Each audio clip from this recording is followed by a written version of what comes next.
अच्छा 11-12 सामान्य हिंदी के विद्यार्थी ध्यान दें। आज हम आपको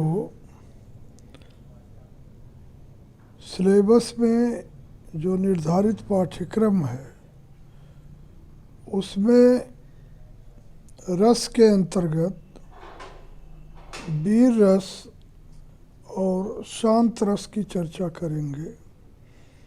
वीर रस की परिभाषा है शत्रु की उन्नति, दीनों पर अत्याचार या धर्म की दुर्गति मिटाने जैसे किसी विकट या दुष्कर कार्य को करने का जो उत्साह मन में उमड़ता है वही वीर रस का स्थायी भाव है, जिसकी पुष्टि होने पर वीर रस की सिद्धि होती है।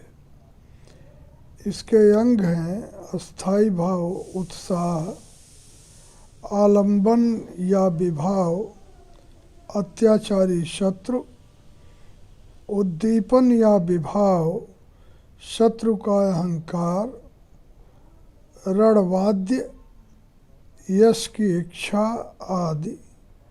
अनुभव हैं गर्वपूर्ण उक्ति, प्रहार करना, रोमांच आदि। संचारी भाव हैं आवेग, उग्रता, गर्व, औत्सुक्य, चपलता आदि। उदाहरण देखिए कि मैं सत्य कहता हूँ सखे, सुकुमार मत जानो मुझे, यमराज से भी युद्ध में प्रस्तुत सदा मानो मुझे, है और की तो बात क्या, गर्व मैं करता नहीं, मामा तथा निज तात से भी युद्ध में डरता नहीं। मैथिली शरण गुप्त की इस कविता में अभिमन्यु का कथन अपने सारथी के प्रति है। इसमें कौरव आलंबन है, अभिमन्यु आश्रय, चक्रव्यूह की रचना उद्दीपन तथा अभिमन्यु के वाक्य अनुभाव हैं, गर्व, औत्सुक्य, हर्ष आदि। संचारी भाव हैं। इन सभी के संयोग से वीर रस की निष्पत्ति हुई है। दूसरा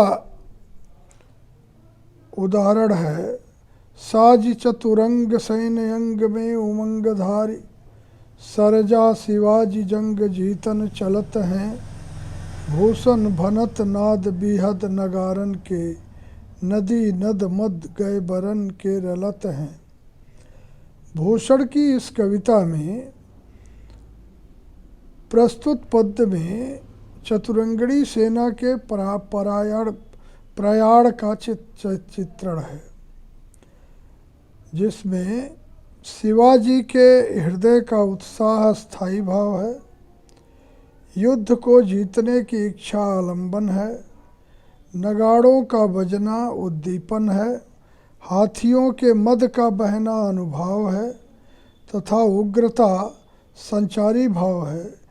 इन सबसे पुष्ट उत्साह नामक अस्थायी भाव वीर रस की दशा को प्राप्त हुआ है।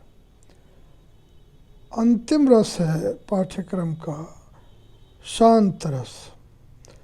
संसार की क्षणभंगुरता एवं सांसारिक विषय भोगों की असारता तथा परमात्मा के ज्ञान से उत्पन्न निर्वेद अर्थात वैराग्य ही पुष्ट होकर शांत रूप में परिणत होता है और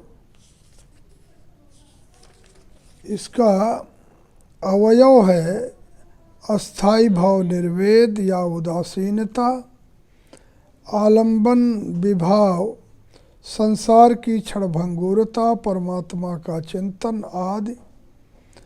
उद्दीपन विभाव सत्संग, शास्त्रों का अनुशीलन, तीर्थयात्रा आदि। अनुभाव अश्रुपात, पुलक, संसार भीरुता, रोमांच आदि। संचारी भाव है हर्ष, स्मृति, धृति, निर्वेद, विबोध, उद्वेग आदि। उदाहरण के लिए मन पस्तई हैं अवसर बीते, दुर्लभ देह पाई हरिपद, दुर्लभ देह पाई हरिपद भजु, कर्म वचन अरुहीते। अब नाथ ही अनुराग, जागु जड़ त्याग दुरासा जीते।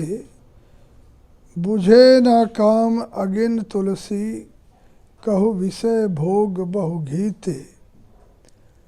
तुलसीदास की इस कविता में यहाँ तुलसीदास या पाठक आश्रय हैं, संसार की असारता आलंबन, अपना मनुष्य जन्म व्यर्थ होने की चिंता उद्दीपन, मति, धृति आदि संचारी भाव, वैराग्य परक वचन अनुभाव है। इनसे मिलकर शांत रस की निष्पत्ति हुई है। तुलसी की दूसरी कविता में भी शांति ही रस है। अब लो नसानी अब ना नसइहों, राम कृपा भव निशा सिरानी। जागे फिर न डसइहों, पायो नाम चारु चिंतामणि। उर कर तय न खसइहों, श्याम रूप सुचि रुचिर कसौटी। चित्त कंचन ही कसइहों, परबस जानि हस्यो इन इंद्रिन। निज बस होए न हसइहों, मन मधुकर पन करि तुलसी। रघुपति पद कमल बसइहों। ये विनय पत्रिका की कविता है जो आपके पाठ्यक्रम में भी है। इसमें तुलसीदास जी की जगत के प्रति विरक्ति और श्री राम के प्रति अनुराग मुखर हुआ है। इस पद में संसार से पूर्ण विरक्ति अर्थात निर्वेद नामक अस्थाई भाव है। आलंबन विभाव हैं तुलसीदास आश्रय तथा श्री राम की भक्ति विषय।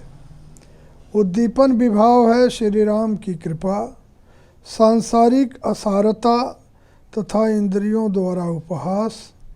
स्वतंत्र होना, राम के चरणों में रत होना, सांसारिक विषयों में पुनः निर्लिप्त न होना आदि से संबद्ध कथन अनुभाव है।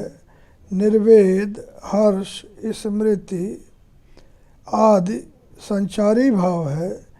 इन सबसे पुष्ट निर्वेद नामक अस्थाई भाव शांत रस की अवस्था को प्राप्त हुआ है।